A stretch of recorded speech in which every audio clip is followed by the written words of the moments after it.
GST portal पर ई invoice से related एक नया अपडेट एप्लीकेबल हो गया है 1 अप्रैल 2025 से।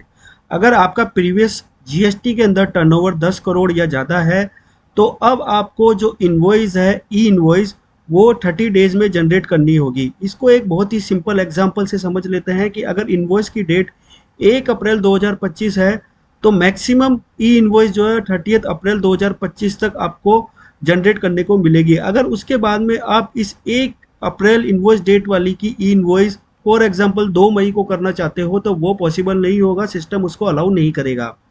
फ्रेंड्स, ध्यान रखिए, पहला ये रूल जो था वो जिनकी एग्रीगेट टर्नओवर 100 करोड़ या ज़्यादा थी उनके ऊपर अप्लाई होता है। अब लेकिन इसको रिड्यूस कर दिया है 10 करोड़ और मोर 1 अप्रैल 2025 से।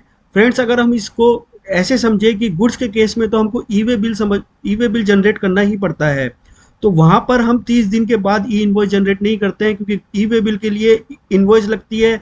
और अगर इनवॉइस में ई इनवॉइस एप्लीकेबल है तो वो तभी वैलिड मानी जाएगी जब ई इनवॉइस जनरेट होती है।